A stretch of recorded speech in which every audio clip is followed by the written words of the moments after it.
All right, Lora Cheadle again. I wanted to talk to you about what you're going to find on this channel, what you can expect, and why my approach is unique. And yes, I've got a bunch of notes here because I don't want to forget anything.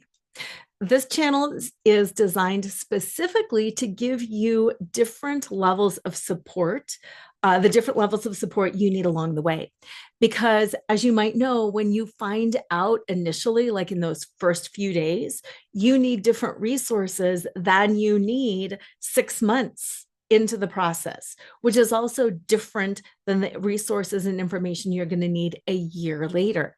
You're going to need different resources if you're divorcing versus if you're going to stay. There's different resources if you need kids. There's different resources. Not one person's affair recovery journey is the same.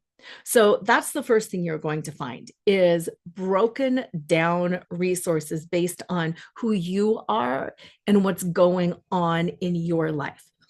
My podcast, my videos, my courses, my workshops, all of those are designed to integrate the wisdom of the mind, the wisdom of the intellect. I'm an attorney. I really like focusing on those grounded intellectual pieces, but also combining the wisdom of the heart and the wisdom of the gut. So you're making decisions based on all of you, not just based on what your neighbor thinks you should do or what somebody in some Facebook group said that you should do. I think it's really important to be mindful of the kind of information that you are consuming, especially in a time like this. There's a lot of really negative Facebook groups out there. And if you want to go down that path of like, yeah, do this, it's awful, take them for all they're worth, leave, great. You can be negative. That's fine. I think it's important to be positive, not false positive, not like, oh, yeah, it's all wonderful. But I think it's important to nourish and nurture your mind, your body, your spirit with what's possible, with who you are, and with how you want to be on the other side of this journey. For me, it was a few months in, I had that realization that this experience could truly turn me into a bitter woman. And I did not want to be an evil, bitter, miserable woman for the rest of my life. I realized that if I became that, then they won. My cheating partner won, the other women won, society won. And I'm not going to do that. I'm a happy, joyful person. And to me, the best revenge is healing. It's coming back home to yourself. It's reclaiming all of the pieces of who you are that you let go of along the way. Because let's face it, being in a relationship is hard and it can drain you. Raising kids is hard and it can drain you. Living life is hard and it can drain you. Being in a patriarchy is hard and it can drain you. And finding out about your partner's infidelity really doesn't have to be a devastation. It can be an invitation into reclaiming all parts of you that you let go of along the way so you can rebuild your identity, your life, your self-worth, your way. So that's the focus of this channel. That's where my power goes. That's where my energy goes. And if that resonates with you, like, heck yes, I want to create something from this, then you are absolutely in the right place.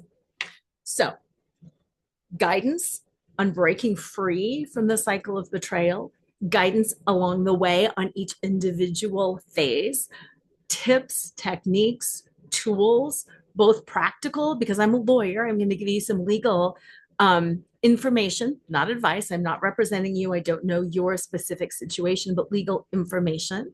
I'm going to give you tips and tricks and insight based on my intuitive knowingness, based on my experience going through this myself, and based on my work with other women. I'm going to give you practical tools too, short things that you can do, ways you can ground, ways you can center, breathing techniques, meditative techniques, body-based techniques. I'm going to give you a lot of different tools because one of the things that makes recovering from infidelity possible is being very resourced. having a wide variety of tools that you can use that might or might not help you along the way. The point is to try and to figure out what works and then what doesn't. Take what works and leave the rest behind. Let's see, is there anything else? Oh, the other thing that I have a lot of in here is just discussions. During my podcast, we have a lot of discussions. When I do webinars or free events, I have discussions. And sometimes I post some of those webinar discussions too, because I think it's really important just to be able to speak freely, to kind of break the stigma that, oh my gosh, I was cheated on. That must mean something about me. I'm not pretty. I'm not kind. I'm not a good wife. I'm not blah, blah, blah, blah, blah. When somebody cheats on you, it's because they have an issue, they have a dysfunction. It says nothing about you. Let me tell you that. So, we're going to have some discussions to break the stigma around being the betrayed partner, to also break the stigma around staying if you want to stay, and to break the stigma around leaving if that's what you want to do, about really grounding into your truth. Also, if you'd like to reach out and book a session with me, I do complimentary 30-minute sessions with everybody because I know what it's like and I know how painful and desperate you can feel and how terrifying, quite frankly, it is to reach it out to that very first person and to just speak it aloud to somebody that you don't know. The link is below. Go ahead and book a complimentary session with me and also download my Betrayal Recovery Toolkit at betrayalrecoveryguide.com. All right. Next video, I am going to talk a little bit more about why this approach is unique and why this channel is different. So we'll see you in that video.